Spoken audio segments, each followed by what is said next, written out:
مدینہ طیبہ میں جو لوگ مسلمانوں کے مقابلے میں اترے ہوئے تھے وہ یہودی تھے، کیونکہ وہاں عیسائیوں کا کوئی ایسا منظم گروہ موجود نہ تھا جو یہودیوں کی طرح اسلام سے دشمنی کرتا۔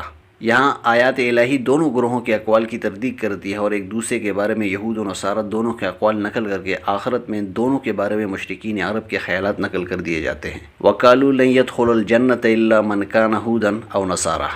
ان کا کہنا ہے کہ کوئی شخص جنت میں نہ جائے گا جب تک کہ وہ یہودی نہ ہو یا عیسائی نہ ہو۔ یہاں ان دونوں فرقوں کے دعووں کو یکجا کر کے بیان کیا گیا ہے، ورنہ ان میں سے ہر شخص اپنی جگہ مدعی تھا جنت میں جانے کا۔ یہودی کہتے تھے کہ جنت میں صرف وہ شخص داخل ہوگا جو یہودی ہو، اور عیسائی کہتے ہیں جنت میں صرف وہ شخص داخل ہوگا جو عیسائی ہوگا۔ ان دونوں کو یہ لمبے چوڑے دعوے صرف دعوے تھے، کیونکہ ان کی پشت پر کوئی عقلی یا نقلی دلیل موجود نہ تھی۔ یہی وجہ ہے کہ اللہ تعالیٰ نے اپنے نبی صلی اللہ علیہ وسلم کو تلقین کرتے ہوئے یہ فرمایا کہ ان کی دعووں کی دلیل پیش کرنے کا انہیں چیلنج کریں۔ قُلْ هَاتُوا بُرْهَانَكُمْ إِن كُنتُمْ صَادِقِينَ۔ ان سے کہو اپنی دلیل پیش کرو اگر تم اپنے دعوے میں سچے ہو۔ یہاں اللہ تعالیٰ موقع کی مناسبت سے مکافات عمل کے بارے میں اسلام کا ایک اہم اصول بیان کرتے ہیں کہ اللہ تعالیٰ کے ہاں اس معاملے میں کسی امت، کسی گروہ یا کسی فرد کی کوئی رعایت نہ کی جائے گی۔ اللہ کے ہاں جس چیز کی قدر ہے وہ نیکی اور مکمل بندگی اور تسلیم و رضا ہے۔ یہاں صرف نام اور عنوان دیکھ کر فیصلے نہیں ہوتے۔ اس سے قبل ایک جگہ یہودیوں کے اس دعوے پر کہ انہیں آگ نہ چھوئے گی مگر چند دن کی تردید کرتے ہوئے بھی اللہ تعالیٰ نے اپنے ہاں ایک سزا کا اصول بیان فرمایا۔ ہاں جو بھی برائی کمائے گا اور اس کی برائیاں اسے گھیر لیں گی وہ لوگ جہنمی ہوں گے اور وہ ہمیشہ جہنم میں رہیں گے۔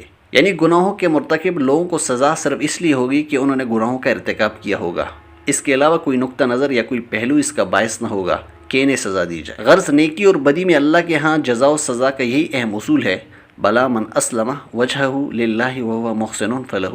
جو اپنی ہستی کو اللہ کی اطاعت میں سونپ دے اور عملاً نیک روش پر چلے، یعنی اپنی پوری ذات کو اللہ کے لیے مختص کر دے، اپنے پورے شعور کے ساتھ اللہ کی طرف متوجہ ہو جائے اور اپنے آپ کو ہمتاً اللہ کے لیے پیش کر دے۔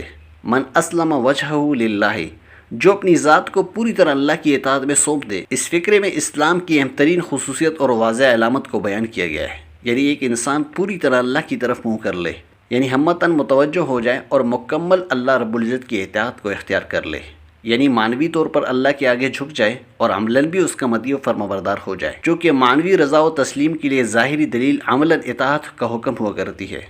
اس لیے کہا گیا اور عملاً نیک روش اختیار کرے۔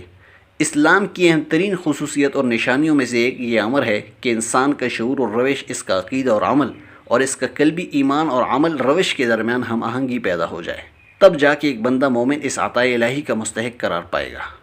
فَلَهُ أَجْرُهُ عِنْدَ رَبِّهِ وَلَا خَوْفٌ عَلَيْهِمْ وَلَا هُمْ يَحْزَنُونَ۔